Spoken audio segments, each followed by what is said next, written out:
کسی کی زندگی میں میرا حصہ کیوں نہیں ہوتا؟ کسی کی زندگی میں میرا حصہ کیوں نہیں ہوتا؟ حضرات محترم، چونکہ آپ بالکل زندہ دلی کے ساتھ بیٹھے، بیدار ہو کر کے بیٹھے، اور ایک ایک بات کو آپ بالکل دل جمعی، اطمینان اور سکون کے ساتھ سماعت کریں، اس پر عمل کرنے کی کوشش بھی کریں۔ اب آئیے ایک مرتبہ آپ تمامی حضرات اپنی زندہ دلی بیداری کا ثبوت نعرہ تکبیر و نعرہ رسالت سے دیجئے۔ نعرہ تکبیر! اگر میں بغیر مائک پر ہتانا لگاؤں تو میری آواز آپ تمامی آواز کی آواز پہ بھاری پڑ جائے گی۔ تھوڑا سا لحاظ کر کے ادھر والے بالکل خاموش ہیں۔ نعرہ تکبیر! نعرہ رسالت! جشن عید میلاد النبی! جشن عید میلاد النبی!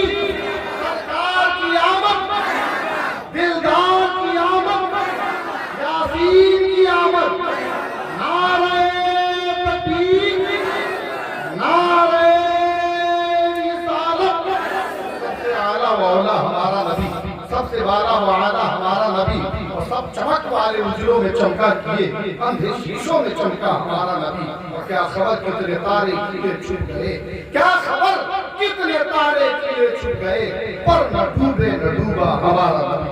آئیے حضرت علامہ و مولانا مفتی اظہر امام ثقافی جوہری شفیع آبادی صاحب پورا مدد اللہ العالی منوانی آپ کے سامنے روبرو ہو رہے ہیں۔ ان کی نصیحت نامیز کو آپ تمامی حضرات سماعت۔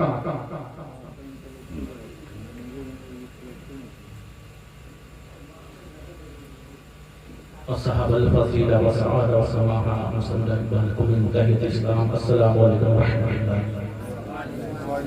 نحمد و نصلی علی رسول کریم، اما بعد، فاعوذ باللہ من الشیطان الرجیم، بسم اللہ الرحمن الرحیم۔ یا معاشر المؤمنین، یا ایھا الحاضرون، قال اللہ تبارک و تعالی فی القرآن المجید والفرقان الحمید، وما ارسلناک الا رحمۃ للعالمین۔ سامعین حضرات، اس سننے سنانے سے قبل نبی اکرم نور مجسم رحمت العالم صلی اللہ علیہ وآلہ وسلم کی بظاہر رسالت میں نہایت ادب و احترام کے ساتھ عشق رسول کے نور اللہ رب محمد صلی اللہ علیہ وسلم، نحن بعد محمد صلی اللہ علیہ وسلم۔ سامعین حضرات، مجھ سے قبل بہت ہی نصیحت آمیز آپ نے تقریریں بھی سماعت فرمائی اور نعت مصطفیٰ بھی سماعت فرمائی۔ چند منٹوں کے لیے میں حاضر اسٹیج آیا۔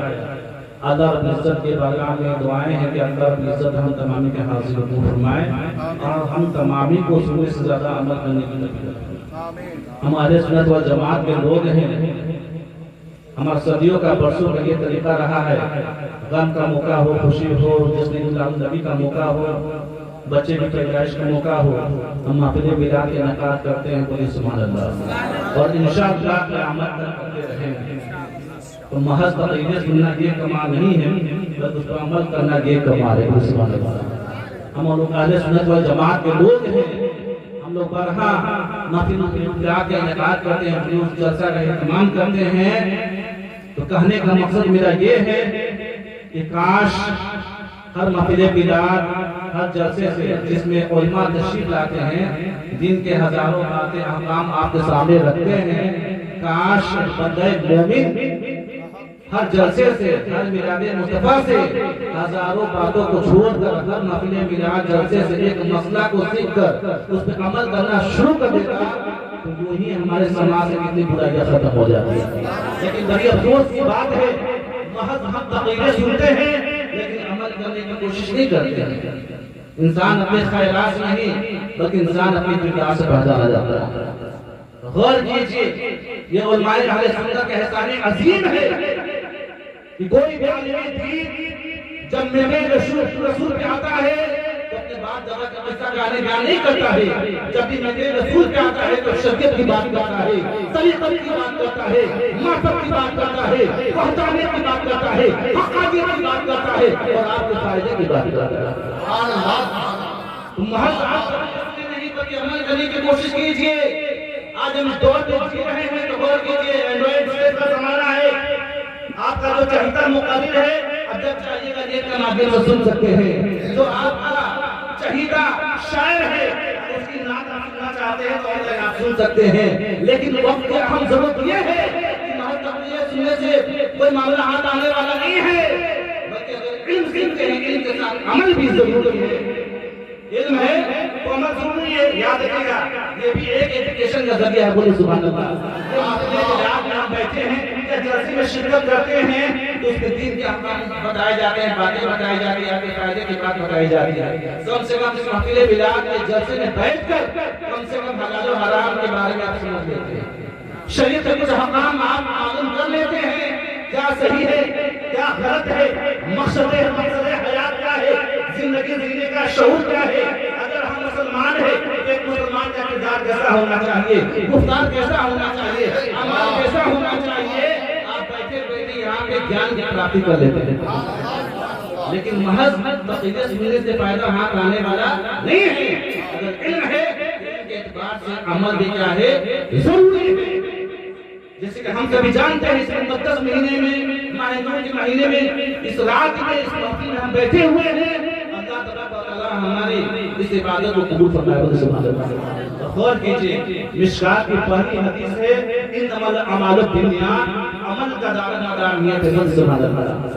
تو اگر آپ یہاں پہ آئے ہیں تو اپنے اندر خلوص پیدا کیجئے. آپ مخلص بیٹھیے، بن کے بیٹھیے، غور کیجئے. مشکات کی جب حدیث ہے انما الاعمال بالنیات، عمل کا دار و مدار نیت پہ ہے، تو یاد رکھیے گا میلاد مصطفیٰ پڑھنا بھی عبادت ہے. سبحان اللہ. سننا بھی عبادت ہے.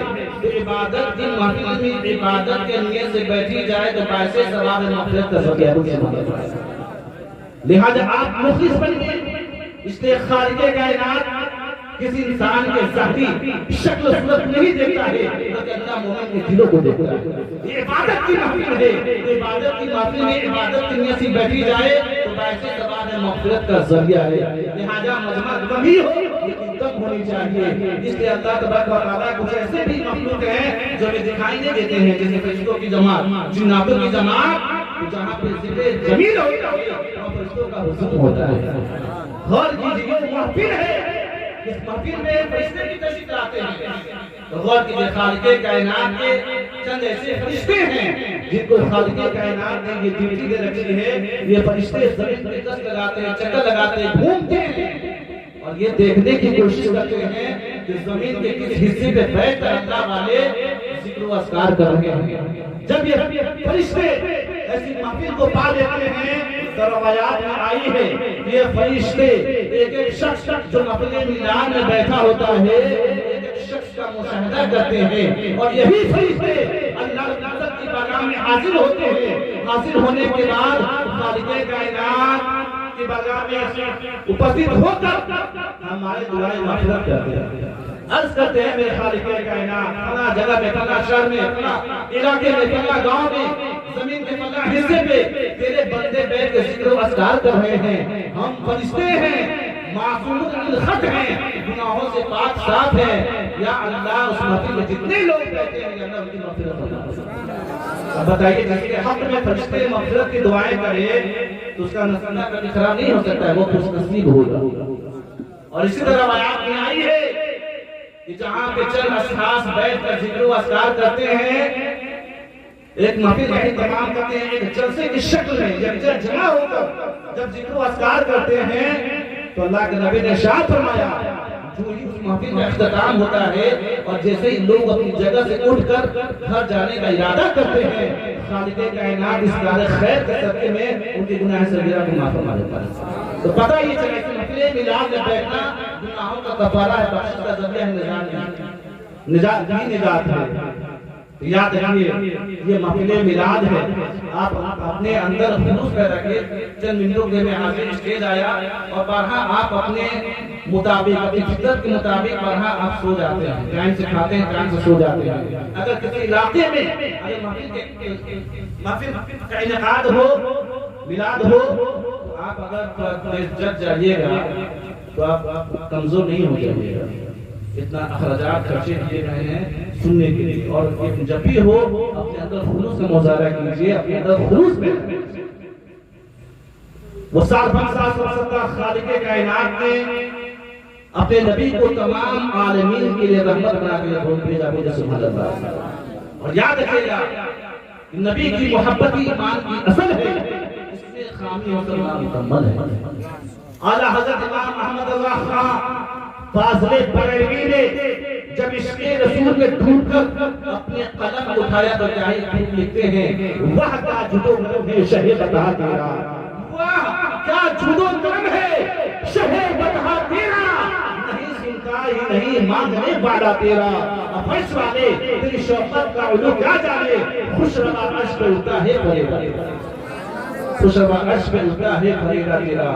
اور حضور نقیب الاولیاء پیر طریقت رہبر شریعت ڈاکٹر جوہر شفیع آبادی نے جب عشق رسول میں ڈھونڈ کر اپنے قلم اٹھایا تو کیا ہی خوب لکھتے ہیں، یاسی کے آس پاس ہے تاہا کے آس پاس، یاسی کے آس پاس ہے تاہا کے آس پاس، میلا لگا ہے گنبد خضرا کے آس پاس، واہ وقت مجازی نبوت روز و شب، واہ وقت مجازی نبوت روز و شب، ایک نور مستقل روح زیبا کے آس پاس، ایک نور مستقل روح زیبا کے آس پاس۔ یاد رکھیے گا جو سچا عاشق رسول ہوگا اسے سبحان اللہ الحمدللہ کہلوانے کی ضرورت نہیں ہے، جو سچا عاشق رسول ہوگا اپنے نبی سے محبت کرنے والا ہوگا، جب اپنے نبی کے کردار کے بارے میں سنے گا، اوصاف کے بارے میں سنے گا تو یقیناً عشق نبی میں ڈوب کر سبحان اللہ الحمدللہ کہنے پہ مجبور ہو جائے گا۔ جب کوئی عاشق مصطفیٰ، جب کوئی غلام مصطفیٰ نبی کے عشق میں ڈوب کر سبحان اللہ الحمدللہ کہنے پہ مجبور ہو جائے تو آپ سمجھ لیجیے گا کہ اللہ نے اس کے درجے کو بلندی عطا فرمائی۔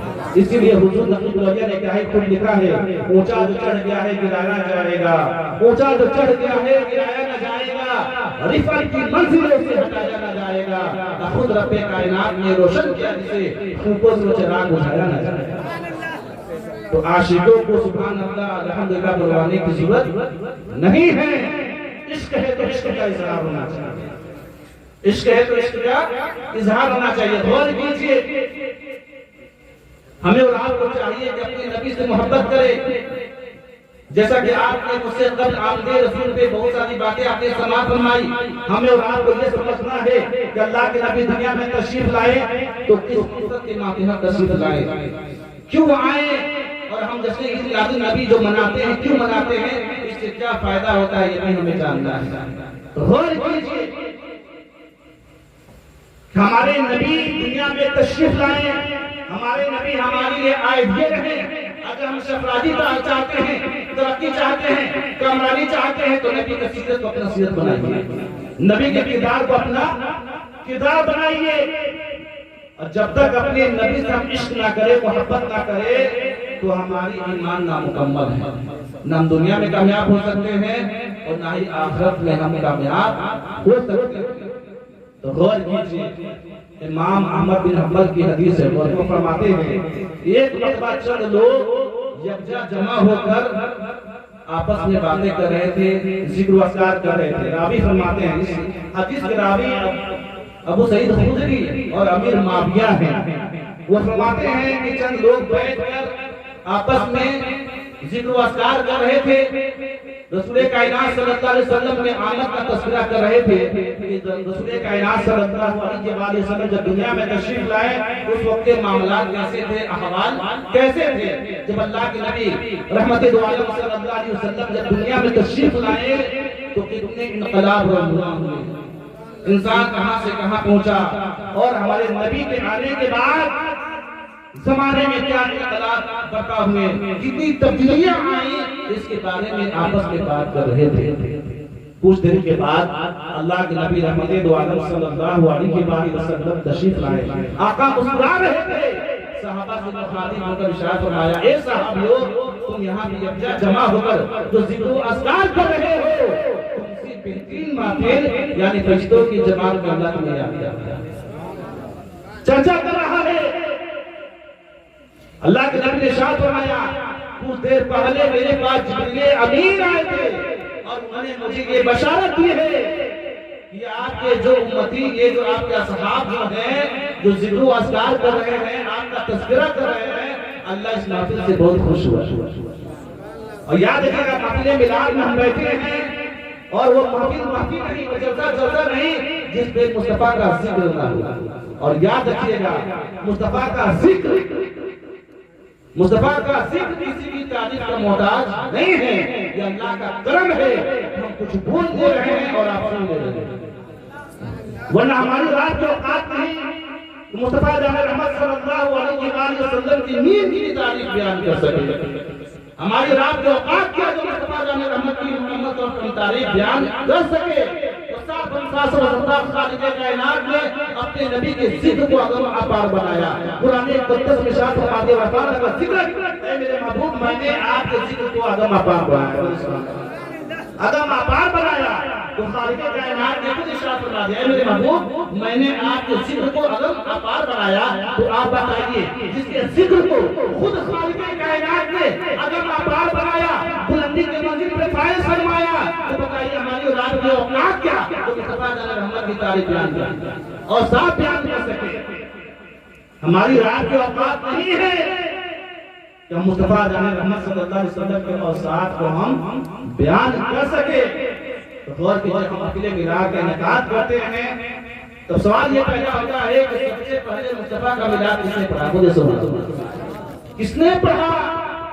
تو میں آپ کو مختصر انداز میں آپ کو بتانے کی کوشش کروں گا، غور سے سنیے کہ متعلقات مصطفیٰ ہم مناتے ہیں تو کیوں مناتے ہیں، اس سے کیا ہمیں فائدہ ہوتا ہے اور کیا ہمیں فیض ملتا ہے، اس کے بارے میں آپ سمجھیے، سنیے اور سمجھیے اور اپنے اندر عشق رسول کا جذبہ پیدا کیجیے۔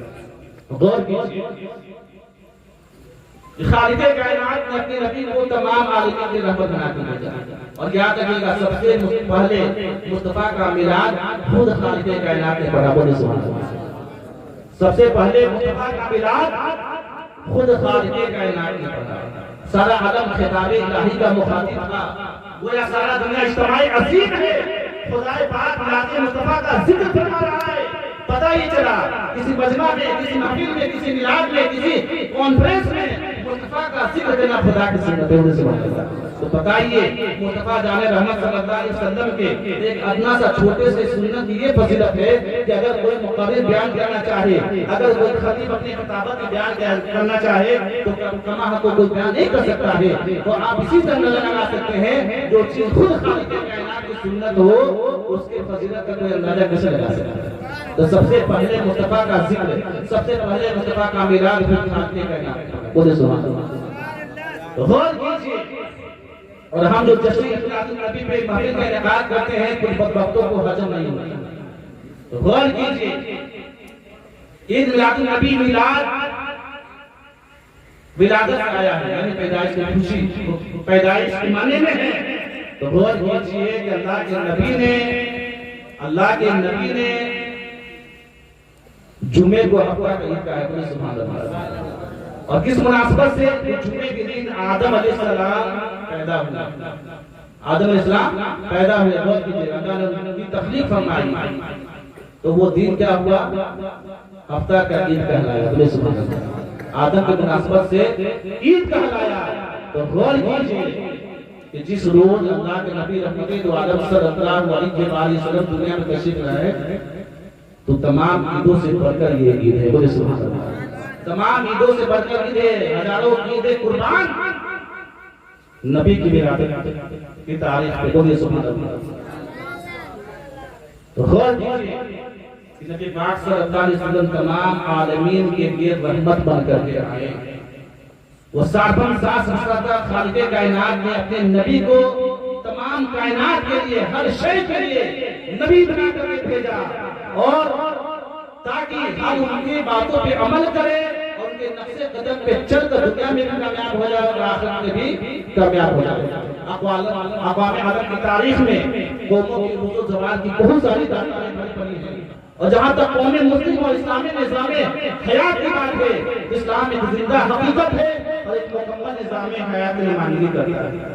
تہذیب یا تمدن، شریعت ہو یا روحانیت، یہ اس عالم علم اور بھوم میں مہر خورشید کے درسانی ہو، یا دریا کی روانی ہو، یا موجود طغیانی ہو، یا نسلوں کی افزائش ہو، یا جلوے زار حیات کا شباب ہو، یا انسانی قدروں کا گلاب ہو، شب و روز اٹھنا بیٹھنا چلنا پھرنا، موت حیات شادی غمی، تمام کے تمام بشری حیاتیاتی صداقتوں کے ساتھ اسلام میں موجود ہے۔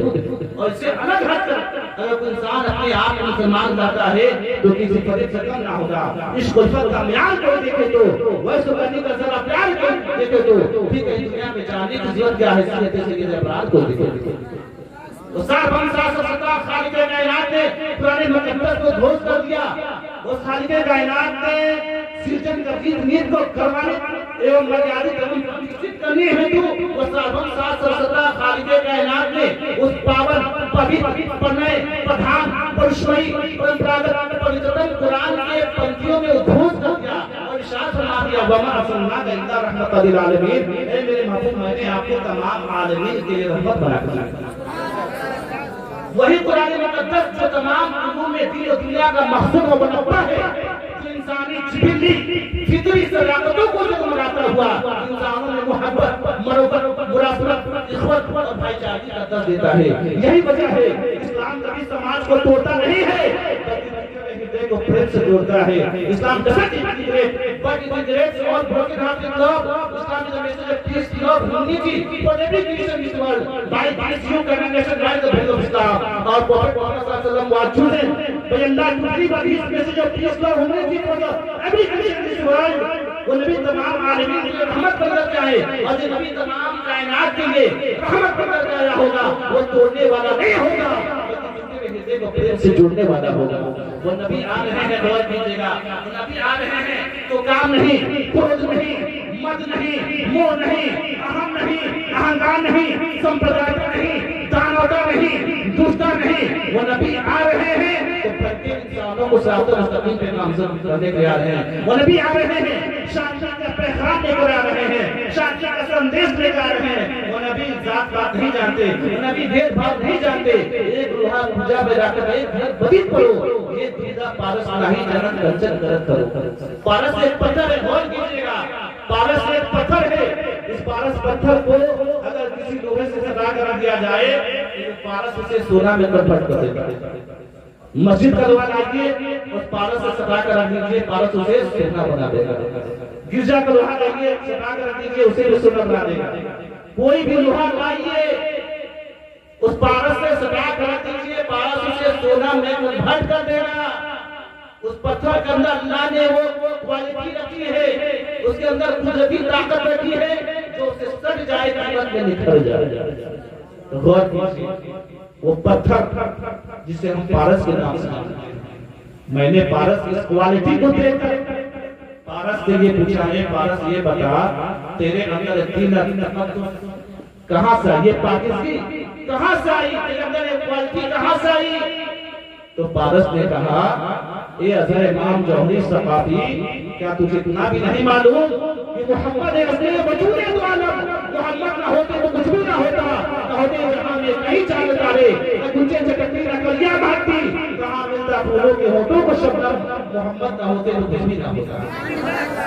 تو غور کیجئے وہ 770 خالق کائنات نے ہر شے کو، ہر چیز کو، شمس و قمر اور کائنات کے ہر شے کو، ہر چیز کو اپنے نبی کے پوتر قدموں کے صدقے پیدا کیا۔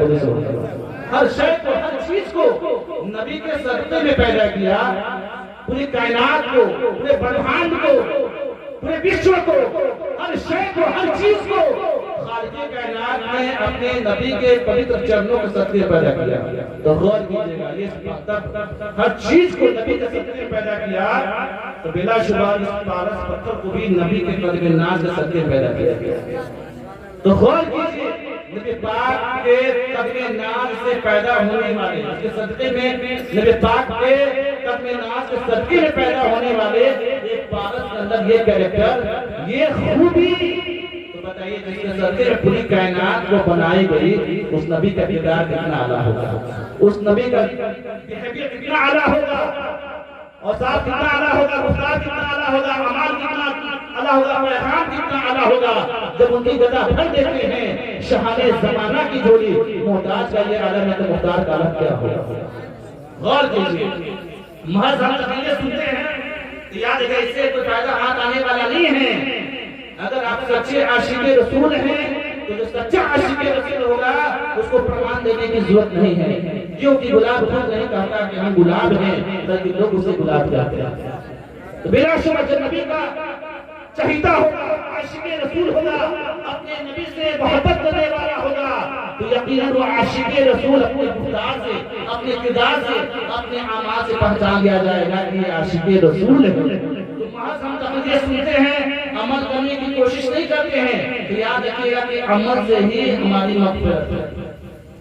محض آپ سنیے، نبی کے اوصاف سنیے، نبی کے کردار سنیے، نبی کا پیغام سنیے، لیکن عمل نہ کیجیے گا تو آپ کا بیڑا پار ہونے والا نہیں ہے۔ ہمیں یہ سمجھنا ہے کہ اللہ نے ہمارے نبی کو بھیجا، دنیا میں کیوں بھیجا؟ اس لیے بھیجا، ہمارے نبی دنیا میں آئے، ہمارے نبی اس لیے کھاتے تھے کہ امتی کو کھانا آ جائے، اس لیے پہنتے تھے کہ امتی کو پہننا آ جائے۔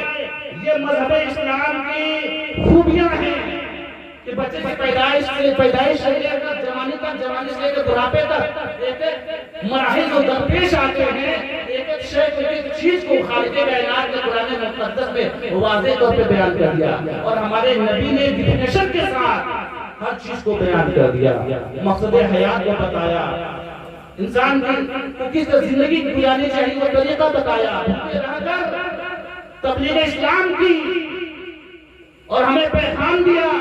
نبی کی سیرت تو ایسی سیرت ہے جن کے اندر ایمان کی روشنی ہو تو نبی کی کردار کے بارے میں سنے گا۔ نبی کو اللہ نے آزمایا، اس قدر آزمایا، اگر نبی کے ان واقعات کو سن لے تو سب کلیجہ باہر آ جائے۔ تو اللہ نے اپنے نبی کو اس مرتبے پہ فائز فرمایا کہ کوئی نہیں۔ اللہ کے نبی نے خود بیان کیا تھا کہ اللہ نے مجھے جو منصب، جو مرتبہ عطا کیا ہے، اتنا بڑا مرتبہ جو عطا کیا ہے، تو اللہ تعالیٰ ویسے ہی مجھے سب سے زیادہ آزمایا ہے۔ تو ہم عاشق رسول ہیں، ہماری سوچ یہ ہونی چاہیے کہ نبی کی اتباع کریں، نبی کی پیروی کریں۔ جب ہم نبی کی اتباع کریں گے، پیروی کریں گے، تب جا کر ہم کامیاب ہو سکتے ہیں، ورنہ ہم کامیاب نہیں ہو سکتے ہیں۔ اس چیز کو اپنی طرف دیجیے۔ شہید کربلا میں صحابہ نے غور کیجیے گا، صحابہ نے نبی کی سیرت کو کہا، بولے سبحان اللہ، نبی کے کردار کو اپنایا، نبی کے گفتار کو سنا اور اس پہ عمل کیا۔ صحابہ نے نبی کی سیرت کو اپنایا، نبی کے کردار کو اپنایا، صحابہ نے نبی کی سیرت کو اپنا کر، نبی کے کردار کو اپنا کر اپنے ایمان کو مکمل کر لیا۔ بولے سبحان اللہ۔ شہدائے کربلا نے نبی کی سیرت کو اپنایا، نبی کے کردار کو اپنایا، نبی کے رسولوں کو اپنایا، اسلام کے ہر طریقے کو اپنایا۔ کہ شہدائے کربلا نے نبی کی سیرت کو اپنا کر، نبی کے کردار کو اپنا کر اپنے ایمان کو مکمل کر لیا، اپنے ایمان کو مکمل کر لیا۔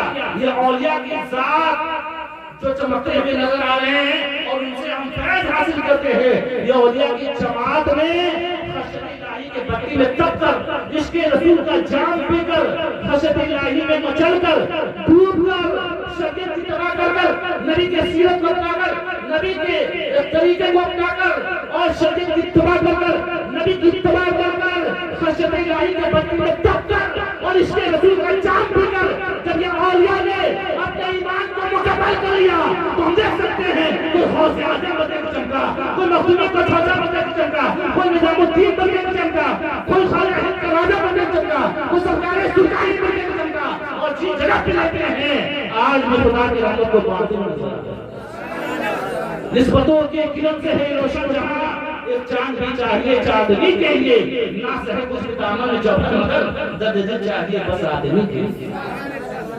یاد رکھیے ہم کامیاب کب ہو سکتے ہیں؟ صرف سیرت میں تقریریں سنیں اور فجر کے وقت جا کر سو جائے، نمازیں ہماری قضا ہو جائے، ہم کیسے مسلمان ہیں؟ آج اپنے زمین کو آپ اپنے اندر جھانک کر دیکھیے، آج ہم کیسے مسلمان ہیں؟ ہم کیسے مسلمان ہیں؟ آج بے حیائی ہمارے اندر، برائی ہمارے اندر، نماز پڑھنے کی عادت ہمارے اندر، آج ہم کیسی زندگی جی رہے بتانے کی ضرورت نہیں ہے۔ غور کیجئے، جو علماء آتے ہیں، بیانات کرتے ہیں، تقریریں کرتے ہیں، مسائل بتاتے ہیں، دین کا احکام بتاتے ہیں، خدا کا خوف دلاتے ہیں، بندو خدا سے خوف کھاؤ، اچھا ہو جاؤ، اللہ کی اتباع میں آ جاؤ، اللہ کی بندگی میں آ جاؤ، تاکہ تمہاری دنیا بھی آباد ہو جائے، قبر بھی آباد ہو جائے اور آخرت میں بھی کامیاب ہو جاؤ۔ یہ علماء بتاتے ہیں، سمجھانے کی کوشش کرتے ہیں، لیکن ہم محض تقریریں سنتے ہیں، اس پہ عمل کرنے کی کوشش نہیں کرتے ہیں، اس پہ عمل کرنے کی کوشش ہم نہیں کرتے ہیں۔ یاد رکھیے گا کہ ہم خسارے میں، ہم نقصان میں ہیں۔ یاد رکھیے گا کہ جب علماء تقریر کرتے ہیں تو ان کی باتیں ہمارے دلوں پہ مکمل طور پہ اثر کیوں نہیں کرتی؟ اثر کیوں نہیں کرتے؟ تو یاد رکھیے گا کہ ہمارے گناہوں کی نحوست ہے، ہماری گناہوں کی نحوست ہے۔ حدیث پاک میں اللہ کے نبی نے ارشاد فرمایا، جب بندہ گناہ کرتا ہے اس کے دل میں ایک سیاہ داغ لگا دی جاتی ہے، پھر گناہ کرتا ہے پھر سیاہ داغ لگا دی جاتی ہے، پھر گناہ کرتا ہے پھر سیاہ داغ لگا دی جاتی ہے، یعنی بندہ جب بھی گناہ کرتا ہے اس کے دل میں ایک سیاہ داغ لگا دی جاتی ہے۔ غور کیجئے تو پتہ یہ چلا کہ نماز چھوڑنا بھی ایک گناہ ہے، نماز چھوڑنا بھی کیا ہے؟ گناہ ہے۔ تو آج ہم گناہوں کے عادی ہو چکے ہیں، آج ہم گناہوں میں ملوث ہو چکے ہیں۔ آج یہی وجہ ہے کہ گناہوں میں ملوث ہونے کی وجہ سے، اللہ کی بندگی سے دور ہونے کی وجہ سے، محبت رسول سے دور ہونے کی وجہ سے، شریعت کی اتباع نہ کرنے کی وجہ سے آج ہمارا دل کا کیا ہو چکا ہے؟ سیاہ ہو چکا ہے، اور ہمارا ضمیر مردہ ہو چکا ہے، ہمارا ضمیر سیاہ ہو چکا ہے۔ یہی وجہ ہے کہ آج علماء چیختے ہیں، چلاتے ہیں، دین کا پیغام سناتے ہیں اور دین کا حکم آپ کے سامنے رکھتے ہیں، لیکن وہاں جب آپ سنتے ہیں عمل نہیں کرتے ہیں۔ اس لیے ہمارا دل کیا ہو چکا ہے؟ مردار ہو چکا ہے۔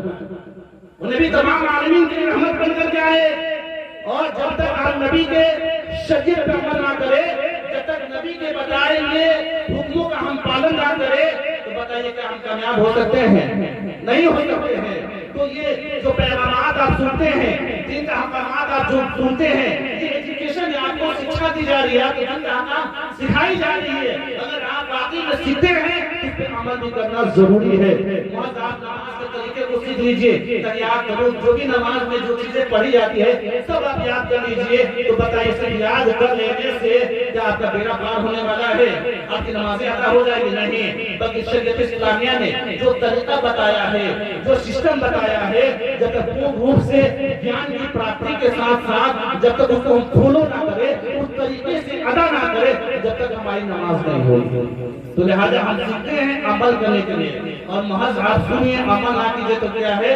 اور آئیدہ ہے سب بیکار ہے۔ لیکن ہمیں بھی مننا ہے اور آپ کو بھی مننا ہے۔ تو غور کیجیے کہ خالق کائنات مخاطب ہوا تو اپنے بارے میں بتایا، تو قرآن مقدس میں سب سے آگے اعلان کر دیا۔ کیا اعلان کر دیا؟ الحمدللہ رب العالمین، میں دونوں جہان کا پالنہار ہوں۔ بولیے سبحان اللہ۔ لیکن یہی خالق کائنات جب اپنے نبی کے وصف کو بیان کر رہا ہے، نبی کی خوبیوں کا بیان کر رہا ہے، نبی کی سیرت کا بیان کر رہا ہے، اپنے نبی کی شان کا بیان کر رہا ہے، تو کہیں پہ ارشاد فرمایا ورفعنا کا ذکر، اے میرے محبوب میں نے آپ کے ذکر کو اگم اپار بنایا۔ پھر دوسری جگہ خالق کائنات نے اپنے نبی کے بارے میں ارشاد فرمایا وما ارسلناک الا رحمۃ للعالمین، اے میرے محبوب میں نے آپ کو تمام عالمین کے رحمت بنا کے بھیجا۔ نبی کی تعریف کیا تو وما ارسلناک الا رحمۃ للعالمین ارشاد فرمایا۔ تو غور کیجئے کہ نبی کے بارے میں اور صاحب کے بارے میں اللہ نے قرآن میں بیان کر دیا۔ یاد رکھیے گا کہ پتہ یہ چلا کہ نبی کا ذکر کرنا عبادت ہے، نبی سے عشق کرنا، نبی سے محبت کرنا ایمان کی اصل ہے۔ میں تو بہت بڑا شاعر نہیں، لیکن ایک جملہ میں نے لکھا تھا کہ اسلامی الہ حق دین الہی اسی کو کہتے ہیں، اسلامی الہ حق دین الہی اسی کو کہتے ہیں، مر گیا جو عشق نبی کا اثر جنتی اسی کو کہتے ہیں۔ غور کیجئے کہ وہ نبی خالق کائنات جس طرح کافروں کا رب ہے، تو اگر خالق کائنات کافروں کا رب ہے تو نبی کافروں کی رحمت بولے سبحان اللہ۔ اللہ منافقوں کا رب ہے تو ہمارے نبی منافق کے لیے رحمت، ہمارا خدا شمس و قمر کا رب ہے تو ہمارے نبی شمس و قمر کی رحمت۔ المختصر سمجھئے کہ میرا خالق کائنات ہر شے ہر چیز کا خالق و مالک ہے، اسی طرح ہمارے نبی ہر شے ہر چیز کی رحمت ہی رحمت ہے. کہاں تک گناؤں, کہاں تک شمار کراؤں؟ حضرت آدم اپنے بشر سے لے کر عیسیٰ روح اللہ تک جہاں تک میں گناؤں گا, جہاں تک شمار کراؤں, تمام کی رحمت ہی رحمت ہے. جو ان سے پیار کرے ان کے رحمت, جو ان سے نفرت کرے ان کے بھی رحمت, ابو جہل کی رحمت, ابو لہب کی رحمت, اور حضرت آدم ابو البشر سے لے کر عیسیٰ روح اللہ تک ہر شے کے لیے, ہر چیز کے لیے رحمت ہے. اللہ نے رحمت بنا کر رکھی ہے. ہمارے نبی ابو لہب کی رحمت غور کیجئے, ہمارے نبی کیسے ہیں اور ہمارے نبی کی رحمت کا کیا پوچھنا, کیا پوچھنا. ہمارے نبی ابو لہب کی رحمتوں میں سبحان اللہ. ایک عاشق رسول, ایک عاشق حضرت ابن عباس رضی اللہ تعالی عنہ ہے. ابن عباس رضی اللہ تعالی عنہ یہ عاشق رسول ہے, غلام رسول ہے, پیارے رسول ہے. ابن عباس فرماتے ہیں کہ ایک روز میں نے خواب میں ابو لہب کو دیکھا. ایک روز میں نے خواب میں ابو لہب کو دیکھا کہ ابو لہب جہنم کے عذابوں میں گرفتار ہے. اسے طرح طرح کی عزتیں دی جا رہی ہیں, طرح طرح کی تکالیفیں برداشت کر رہا ہے, اسے جہنم کے آگ میں جلایا جا رہا ہے. حضرت ابن عباس رضی اللہ تعالی فرماتے ہیں کہ میں نے ابو لہب کو اس حالت میں دیکھا کہ جہنم میں وہ جل رہا ہے, اور جہنم میں بہت ہی خطرناک, بہت ہی خوفناک عذابوں میں مبتلا ہے. اسے آگ میں انگاروں میں چھٹایا گیا ہے, وہ جل رہا ہے, چیخ رہا ہے, کر رہا ہے. میں نے دوران خواب ہی میں ابو لہب سے سوال پوچھا, اے ابو لہب یہ بتا تمہارا جہنم میں کیا حال ہے. ابو لہب غم اندوں کا مجسمہ بن کر بے حد لاچاری کے ساتھ احوال جہنم بیان کرتے ہوئے عرض کرتا ہے, اے ابن عباس میں اپنے پیارے بھتیجے محمد کو ہمیشہ بھتیجا ہی سمجھتا رہا, ہمیشہ بھتیجے کے روپ میں دیکھتا رہا, لیکن میں اپنے پیارے بھتیجے محمد پہ بات نہیں لایا, جس کا نتیجہ یہ نکلا یا جہنم کے بھٹے رسول میں ڈوبا ہوا ہوں. طرح طرح کی اذیتیں دی جا رہی ہیں, طرح طرح کی پریشانی میں مبتلا کیا جا رہا ہوں, آگ کے شعلوں میں جلایا جا رہا ہوں, بہت ہی تکلیف میں زندگی گزار رہا ہوں. لیکن اے ابن عباس اتنی تکلیفیں برداشت کرنے کے باوجود بھی, اتنی اذیتیں برداشت کرنے کے باوجود بھی ایک بات ہے جو میں تجھے فخر سے بتا سکتا ہوں, ایک بات ہے جو میں تجھے فخر سے بتا سکتا ہوں. حضرت ابن عباس نے کہا کہ کیا بات ہے. ابو لہب نے کہا کہ سنو, جب میں پیاس کی شدت سے دل جان ہو جاتا ہوں, بحال ہو جاتا ہوں, نڈھال ہو جاتا ہوں, تو دو شنبر یعنی سوموار کے دن, سوموار کے دن صبح میں مجھے پانی کے چند قطرات دیے جاتے ہیں جہنم کے اندر, جس کو پینے کے بعد میں عذاب میں کمی محسوس کرتا ہوں. کیا بول رہا ہے وہ کافر ہونے کے بعد. ہمارے نبی کا اپنا بھی رحمت غور کیجئے. ابو لہب آ رہا ہے, ایک بات فخر سے بتا سکتا ہوں, جب پیاس کی شدت سے جان ہو جاتا ہوں, لاچار ہو جاتا ہوں, بے بس ہو جاتا ہوں, تو دو سنبر یعنی سوموار کے دن مجھے جہنم کے اندر پانی کے چند قطرات میسر ہو جاتے ہیں, جس کو پینے کے بعد میں عذاب میں کمی محسوس کرتا ہوں. لیکن بات سمجھ میں نہیں آئی. ابو لہب کا باقی خدا اسلام کا دشمن تھا, نبی پاک کا کٹر دشمن تھا, اور اسلام کا اصل مخالف تھا, کٹر مخالف تھا. لیکن بات سمجھ میں نہیں آئی, اتنا بڑا کٹر دشمن اسلام ہونے کے باوجود بھی, باقی خدا ہونے کے باوجود بھی, دشمن رسول ہونے کے باوجود بھی آج بھی جہنم کے اندر پانی کا قطرات پڑ رہا ہے. آخر اس کی وجہ کیا ہے؟ تو سنیے, جب آپ اسلام کا اسٹڈی کیجئے گا, جب تاریخ اور رات پہ نظر دوڑائیے گا, جب اسلام کا اسٹڈی کیجئے گا, تو آپ کو پتا چل جائے گا کہ جس وقت محسن کائنات رسول کائنات رحمت دو عالم نور مجسد صلی اللہ علیہ وسلم جب دنیا میں تشریف لائے, تو ابو لہب کی دائی, ابو لہب کی کنیز, ابو لہب کی لونڈی جس کا نام سویبہ تھا, وہ فجر کے وقت آتی ہے اور ابو لہب سے کہتی ہے کہ ابو لہب کے بعد اللہ شریک نے بدلے منیر عطا کیا ہے, مجھے خالق کائنات کے سراج منیر عطا کیا ہے. اے ابو لہب, مجھے اللہ نے ایک روشن چراغ عطا کیا ہے. اے ابو لہب, تمہارے گھر میں ایک بھتیجے کی ولادت ہوئی. غور کیجئے, وہی ابو لہب ہے جو نسل غریب شفیع المسلمین رسول کائنات صلی اللہ علیہ وسلم کا حقیقی چچا تھا، یہ وہی دشمن اسلام ہے جس کے بارے میں خالق کائنات کے قرآن مقدس میں ارشاد فرمایا تبت یدا ابی لہب تبا، ٹوٹ جائے ابو لہب کے دونوں ہاتھ ٹوٹی گئے، جس کا تذکرہ خالق کائنات نے قرآن مقدس میں کیا۔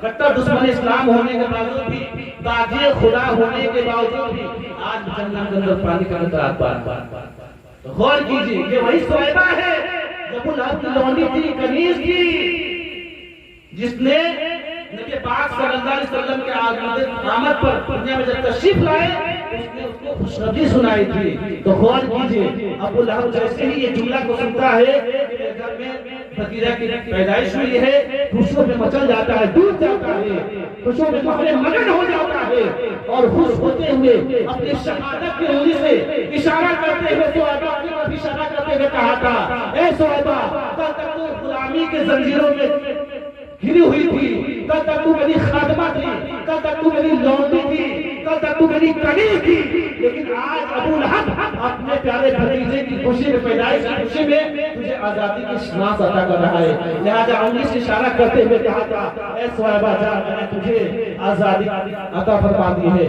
میں تجھے آزاد کر دیا۔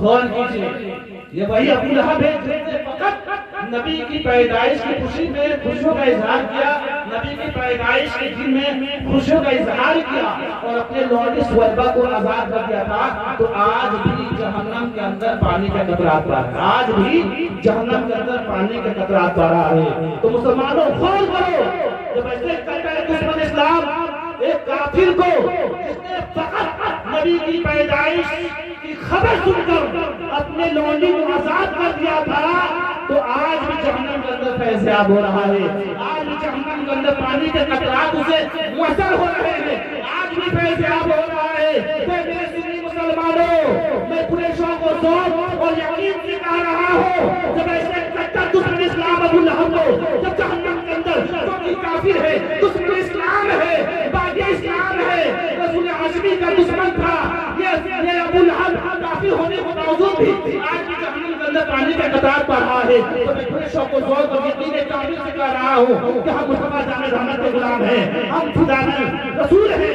نبی پاک پر درود پڑھنے والے ہیں، جلوس کا اہتمام کرنے والے ہیں، جھنڈیاں لگانے والے ہیں، پانڈوں کو سجانے والے ہیں، مسجدوں کو سجانے والے ہیں، جشن عید میلاد النبی کے موقع پر جلوس کا اہتمام کرنے والے ہیں۔ تو بھی لا شدہ جہنم کی کیا طاقت، کیا قوت جو ہمارا بال باقا نہیں کر سکتا۔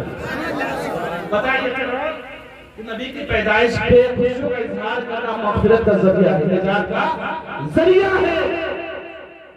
مدارج النبوہ جلد 2 صفحہ نمبر 14 میں ہے کہ رسول کائنات صلی اللہ علیہ وسلم کے پیدائش تاریخ میں اختلاف ہے، لیکن قول مشہور یہی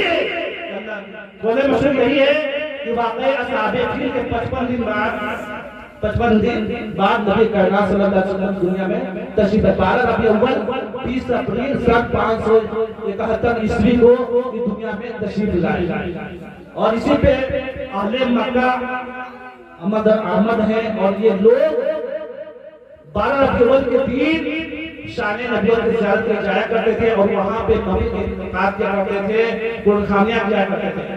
لیکن ابھی وہاں کی خبیث حکومت نے وہاں پہ پابندیاں لگا دی ہیں، جس کی وجہ سے آج وہاں پہ اہتمام نہیں ہوتا۔ رسول کائنات صلی اللہ علیہ وسلم کہ دنیا میں تشریف لانے سے پہلے انسان بد سے بدتر حالات میں لوگ گزر رہے تھے۔ جہالت نے ان میں بت پرستی کو جنم دیا، جہالت نے ان میں بت پرستی کو جنم دیا، اور بت پرستی کی لعنت نے انسانی قلب و جگر کو متاثر کیا، اور یہ لوگ خود ساختہ چیزوں کی عبادت کرنے لگے، فطرت مظاہرہ کے ہر چیز کی کیا کرنے لگے، عبادت کرنے لگے۔ پتھر، پہاڑ، چاند، سورج اور درخت دریا کی عبادت کرنے لگے، پوجا کرنے لگے، اور اسی طرح وہ لوگ خود ساختہ مٹی اور پتھروں کے مورتوں کو پوجا کرنے لگے۔ اخلاق کی خرابیاں کے ساتھ، عقائد کے خرابی کے ساتھ ساتھ ان کے افعال اور کردار بہت بگڑ چکے تھے، بہت ہی زیادہ بگڑ چکے تھے۔ اس ایام جہالت میں ہمارے اور آپ کے آقا اللہ کے حبیب رحمت علیہ وسلم دو سوا یعنی صبح کے دن صبح صادق پہاڑ وقت میں مکہ کی سرزمین پہ ہزاروں جاہوں جہاں کے ساتھ رونما ہو کر انسان کو انسانیت کے لباس میں نواز کر آدمی کو آدمیت کے سیرت سے راستہ کر کر ظلم کی کلائی کو نموڑ کر باطل کے پنجے کو توڑ کر امن اور سلامتی کا پیغام دیتا ہوا ادارے پانی میں تشریف لایا. وہ نبی آئے انسانیت کا پار پایا, انسانیت کا درس دیا, محبت مربت مرافقت اخوت بھائی چارگی کا سندیش دیا. یہی وجہ ہے اسلام کبھی سماج کو توڑتا نہیں ہے بلکہ دوسرے رہتے کو پیٹ سے توڑتا ہے. اسلام قسم جیسی ہے باقی بھی ہے تو اور پرت ناقص لوگ اسلام مشکل ہے ایوری واٹی آف ایبل مجھے فیچر دس میں ویری کلاس ریلیجن آج کے بعد آف لائف اور پروفٹ محمد صلی اللہ علیہ وسلم اللہ تو بھی پریزیڈنٹ پیس تو ہوئی تھی وہ نبی کیسے وہ نبی آئے تمام عالمین کے لیے رحمت بن کر آئے. وہ نبی آئے وہ پرکاش لے کر آئے. وہ نبی آئے وہ ہمارے لیے رحمت بن کر کے آئے. وہ نبی دنیا میں تشریف لائے ہمارے لیے ہدایت بن کر کے آئے اور ہمیں بتایا کہ کوئی ذات پات اونچ نیچ نہیں ہے. ذات پات کی معناؤں کو ختم کیا اور وہ نبی ہمارے لیے رحمت بن کر کے آئے. تو ہمیں اور آپ کو چاہیے کہ اپنے نبی سے محبت کریں, اپنے نبی سے کیا کرے, محبت کرے. نبی کی محبت ہی ایمان کی اصل ہے. اس میں خامی ہو سب کیا ہے نا مکمل ہے. اس میں خامی ہو سب کیا ہے نا مکمل ہے. غور کیجئے اور اس بات کو سمجھیے. صحرائے عرب جہاں پہ بدامنی پھیلی ہوئی تھی, ہر طرف پرفتن وقت تھا اور اس زمانے کے ایام جہالت کے واقعات بیان کیا جائے تو اچھے سے لوگوں کا کلیجہ باہر آ جائے. اتنے برائی میں لوگ زندگی گزار رہے تھے کہ جو لوگ ہسٹری آف اسلام میں اسٹڈی کیے ہوں گے کو معلوم ہوگا کہ اسلام ہم تک پہنچا ہے تو یوں ہی نہیں بلکہ اسلام کو ہم تک پہنچنے کے لیے بہت ساری قربانیاں دی گئی ہیں, بہت ساری قربانیاں دی گئی ہیں. صحرائے عرب جہاں بدامنی پھیلی ہوئی تھی, دہشت پر بربریت کا ماحول تھا, امان کی کوئی چیز نہیں تھی, عورتیں ہر چیز سے محروم تھی, غلاموں کے ساتھ جانوروں جیسا بہیو کیا جا رہا تھا, بچوں کو زندہ تنگور کر دیا جا رہا تھا. اس ایام جہالت میں ہمارے آپ کے آقا نے تمام افعال قبیحہ رسومات قبیحہ کی تردید کی اور ان کو ختم کیا اور اپنے روشن تعلیمات سے تمام دنیا میں امن و امان کی ایسی مثال پیش کی کہ امن کے جھوٹے دعوے داروں کا وہ بند ہو گیا. جھوٹے دعوے داروں کا کیا ہو گیا, وہ بند ہو گیا. ایسی محبت دکھائی اپنی کردار سے, اپنے اخلاق سے لوگوں کے دل پہ حکومت کیا. تو غور کیجئے آج ہم دیکھ سکتے ہیں ٹیلی ویژن کے مادھیم سے ہم دیکھ سکتے ہیں اور انڈرائڈ سیٹ کے پاس آپ دیکھ سکتے ہیں ہر جگہ آج مسلمانوں کو پریشان کرنے کی کوششیں کی جا رہی ہے, مسلمانوں کو ہلاک و برباد کرنے کی سازشیں رچی جا رہی ہے. ہر جگہ مسلمانوں کو مارا جا رہا ہے, ٹیکنالوجی کے نام پر مسلمانوں کو قتل کیا جا رہا ہے. آج مسلمانوں کو برباد کرنے کی کوششیں کی جا رہی ہے. آپ نے سوچا اس کی وجہ کیا ہے؟ آج مسلمان ہر جگہ برباد ہو رہا ہے, ہر جگہ ہلاک کیے جا رہے ہیں, ہر جگہ مسلمان ستائے جا رہے ہیں, قتل کیے جا رہے ہیں, ہر جگہ ہلاک و برباد کیے جا رہے ہیں, مسلمانوں کو مٹانے کی کوششیں کی جا رہی ہے. کبھی آپ نے سوچا کہ آخر ایسا کیوں ہے؟ آج مسلمان برباد کیوں ہے؟ آج مسلمان حقیر کیوں ہے؟ آج مسلمان ستائے کیوں جا رہے ہیں؟ اس کی اصل وجہ یہی ہے کہ آج ہم نے شریعت پر عمل کرنا چھوڑ دیا ہے. آج ہم شریعت کی سیکولرائزیشن, شریعت کی اتباع سے دور ہٹ کر زندگی گزار رہے ہیں. اسلامی سبھیتا, اسلامی سنسکرتی سے ہٹ کر زندگی گزار رہے ہیں, اسلامی ماحول سے ہٹ کر زندگی گزار رہے ہیں, اللہ رسول کے دین کی اتباع سے دور ہٹ کر زندگی گزار رہے ہیں. آج اللہ کی نافرمانی میں زندگی گزار رہے ہیں. یہی وجہ ہے آج ہر جگہ ہمارا کو برباد ہوتے ہوئے نظر آ رہا ہے. شانتی کا پیغام, اتحاد کی تعلیم ہمارا اسلام ہمیں دیا اور ہمیں بتا دیا ہے مسلمانوں, ایک مسلمان بھائی کو اپنے مسلمان بھائی سے اس قدر محبت ہونی چاہیے, ایسی محبت ہونی چاہیے, اس قدر محبت ہونی چاہیے. اگر انسان کے جسم میں ایک پھنسی نکل جائے, ایک زخم نکل جائے تو اس پھنسی کے درد کی شدت کو تمام جسم محسوس کرتا ہے. اسی طرح ایک مسلمان کو اپنے مسلمان بھائی سے محبت ہونی چاہیے. اگر کسی مسلمان پہ کوئی تکلیف آ جائے کو اپنا درد سمجھنا چاہیے, اس کے تکلیف کو اپنا تکلیف سمجھنا چاہیے. تن من دھن جس طرح کی ہو اپنے مسلمان بھائی کی مدد کرنی چاہیے. لیکن ہم دیکھ سکتے ہیں اگر چھوٹا چھوٹا گاؤں ہو چاہے بڑا گاؤں ہو، آج ہر جہاں پہ مسلم محلہ ہے آپ دیکھیے 4 پٹی 5 پٹی آپس میں اتحاد نہیں ہے، آپس میں یکجہتی نہیں ہے۔ آج یہی وجہ ہے کہ ہر جگہ ذلیل ہو رہے ہیں، ہر جگہ حالات کو برباد کیے جا رہے ہیں، اور اس سن کر ہم اس پہ عمل کریں، یہ کامیابی کی دلیل ہے۔ یہ آخری جملہ میں ہر محفل میں بیان کرتا ہوں، غور کیجیے، یہ آخری جملہ ہے، اس کے بعد میں اپنی تقریر کو ختم کر دوں گا۔ غور کیجیے، اللہ کے نبی رحمت دو عالم نور مجسم صلی اللہ علیہ وآلہ وسلم کے براہ رسالت میں ایک دیہاتی صحابی آتے ہیں اور عرض کرتے ہیں، یا رسول اللہ مجھے بتا دیا جائے کہ دنیا کا سب سے چلاک انسان کون ہے، عقل مند انسان کون ہے۔ غور کیجیے، اگر یہی سوال یہی کوشش اگر دنیا داروں سے پوچھی جائے، یہ بتاؤ کہ دنیا کا سب سے چلاک انسان کون ہے، عقل مند انسان کون ہے، کامیاب انسان کون ہے، یہ دنیا پرست لوگ، دنیا کی محبت رکھنے والے لوگ یہی اگزامپل دیتے ہوئے نظر آئیں گے۔ جس نے بہت پیسہ کمایا وہ کامیاب ہے، جو ڈاکٹر ہو گیا وہ کامیاب ہے، جو بہت پیسہ جمع کر لیا وہ کامیاب ہے، جو پولیٹیشین ہو گیا وہ کامیاب ہے، جو ڈیم ہو گیا وہ کامیاب ہے۔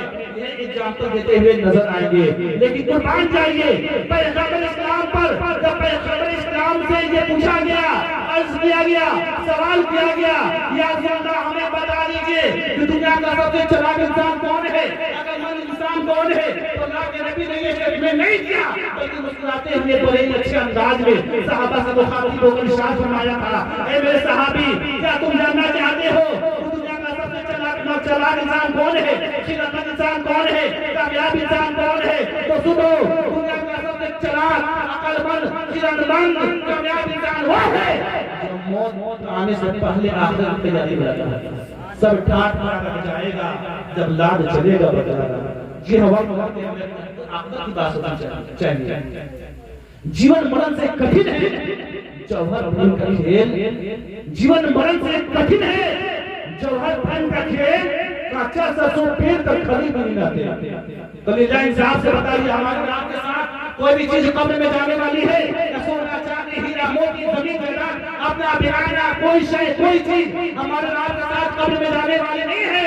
اگر کوئی شے کوئی چیز ہمارے آپ کے ساتھ قبر میں جانے والی ہے تو ہمارا اعمال ہے، جو ہم کیا کریں گے وہ قبر میں جائے گی نجات کی شکل میں، اور جو مدعیہ کریں گے وہ قبر میں جائے گی عذاب کی شکل میں۔ سب ٹھاٹ مارا جائے گا جب یاد چلے گا۔ جی ہاں، وقت رہتے ہمیں اپنے آخرت کی بات سوچنی چاہیے، اپنے فائدے کی بات سوچنی چاہیے۔ جب تک زندگی ہے، اگر زندگی میں آپ نہیں سدھرے، اپنے اعمال کو بہتر نہیں کرنے سے بیکار ہے۔